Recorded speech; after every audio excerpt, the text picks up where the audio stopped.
늘 함께하는 문경 KDG 김봉기인데요.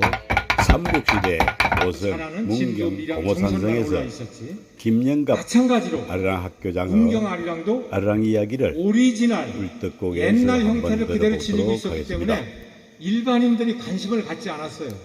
그래서 교과서에 올라가 있지 않았어요. 그런 면에서 문경 아리랑이 조금 소외를 당한 거죠. 근데 이제 2000년대 들어와서 문경에서 한번 전국 학자들이 모여서 세미나를 했어요. 그랬더니 이 문경 지역을 비롯한 강원도 정선 일대는 옛날부터, 그것은 이제 뭐 삼한시대 때부터든 또는 통일신라 시대 때부터든 최소한 고려시대 때는 정선에서부터 강릉에서부터 이 문경에서부터 상주 이 일대가 똑같은 아랄이었다. 그것이 세월이 지남에 따라서 조선시대 쪽으로 오면서 각각 지역 이름이 생겼던 것이죠. 그 이전에는 뭐 문경이나 또는 고개 하나 넘은 충주나 노래를 가지고 충주 노래, 문경 노래 이렇게 구분할 이유가 없었죠. 그러니까 적어도 고려시대 때까지는 노래가 이동이 되는 것은 딸이 시집가는 거리, 며느리를 데려오는 거리까지만 노래가 왔다 갔다 한 거예요. 그걸 통혼권이라고 하는 거거든요. 그 다음에 두 번째는 장시권, 시장, 오일장을 어느 마을까지 왔다 갔다 하느냐에 따라서 노래가 그 동네에서 왔다 갔다 하는 거거든요. 그런데 문경이라고 하는 곳은 이 소백산맥에 있어가지고 강원도하고 한강을 따라서 낙동강을 따라서 가는 데에 전혀 다른 문화가 있었던 것이죠.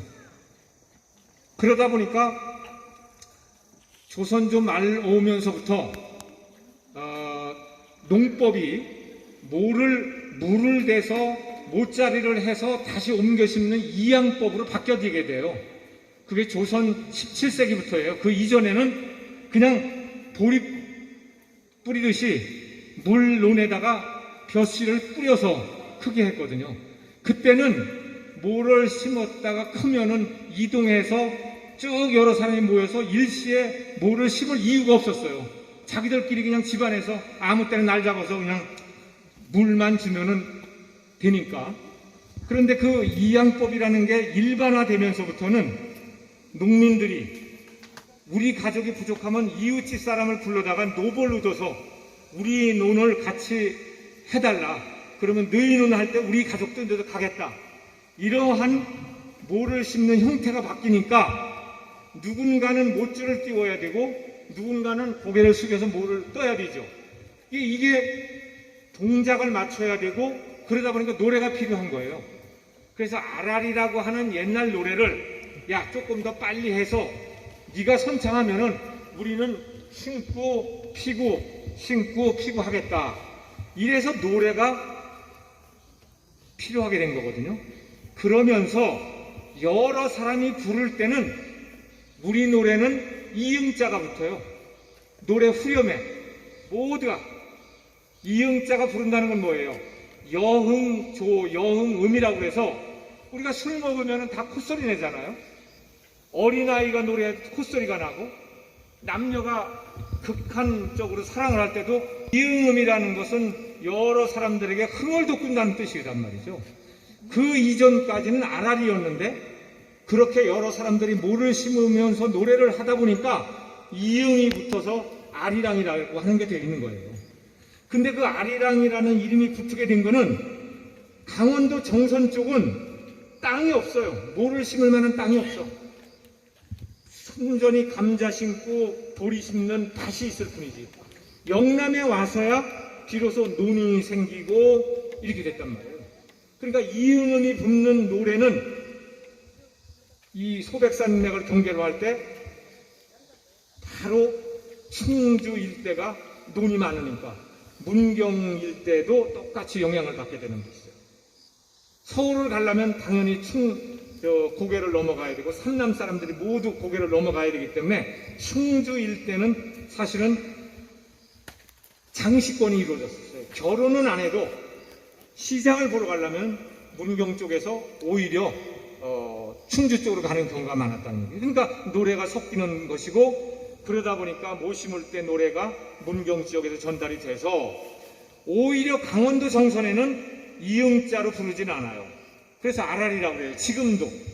그러나 충주 일대에서부터 문경 일대는 논농사가 활성화되면서 이응음을 붙인 아라렁이든 아라롱이든 오늘날의 아리랑이든 이렇게 부르게 된 거예요.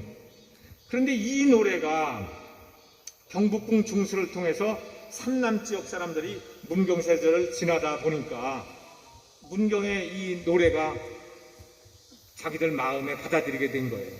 그래서 그 노래를 서울로 가서 서울에 많은 노래가 만들어지는데 이 문경세제 아리랑이 역할을 해준 거예요.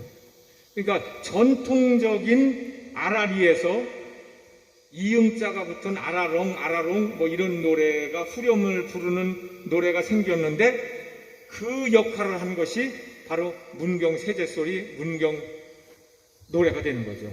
그러니까 아마도 그 시절에는 경북궁 중수가 이루어지기 1700년 이전에는 세제소리 또는 문경 세제 노래 또는 세제 아라리 이렇게 불렀겠죠. 그런데 농농사가 활성이 되고 이응음이 붙으면서 이제 세제 아리랑, 문경 세제 아리랑 이런 이름으로 바뀌게 된 것 뿐이죠. 그러면은 이 문경 아리랑이 사실은 경상도 강원도 일대의 아랄이라고 하는 아주 오리지널인 옛날 노래이기 때문에 사람들이 이거 저거 다 부르는 노래야, 아는 노래야 라고 해서 별로 관심을 갖지 않았어요. 그런데 이 문경세제 소리가 문경세제를 건너서 서울에 알려지면서 새로운 아리랑, 헐버트가 체보했다는 아리랑, 이런 아리랑이 생기면서 이 아리랑이 본조 아리랑을 만들고 진도 아리랑을 만들고 밀양 아리랑을 만드는 거예요. 그러니까 우리가 노래라는 것은 늘 듣던 것보다 새로운 노래가 있어야 관심을 갖고 부르게 되는 거거든요. 그러니까 원래 오랫동안 불러오던 아라리제의 문경세제 아라리는 사람들이 들어도 관심을 안 가졌던 거예요. 그런데 서울에서 부르는 본조 아리랑, 밀양 아리랑, 진도 아리랑이 나오니까 사람들이 관심을 가졌던 것 뿐이에요. 원래 오리지널은 강원도, 경상도 일대에서 불려졌던 아라리였다. 그 중에서도 문경이라는 지역은 서울과 통하는 관통 지역이기 때문에 사람들이 흥취를 돋구기 위해서 모를 심을 때든 놀기 위해서 부를 때든 이응자 들어가는 후렴을 필요로 했다. 그 후렴을 가장 먼저 필요로 했던 사람들은 아마도 문경 지역 일대 사람들이었을 것이다. 그 증거는 헐버트라고 하는 사람이 1896년에 이미 10년 전부터 내가 기록 찾아보니까 이 노래가 이렇게 불려지더라. 그 노래는 문경세제 박달나무는 홍두깨 방면으로 다 나간다. 아로롱 아로롱 아로롱 얼싸 어히야 라고 부른다더라. 이렇게 헐버트가 기록을 해놨는데 이 이후에 이 사설을 쓰는 아리랑은 전국에서 문경세제가 문헌상으로 제일 먼저 나타나는 거죠. 아주 오래전부터 불려졌겠지만 기록상으로는 1826년에 동아일보에 처음 나타나는 거죠. 이게.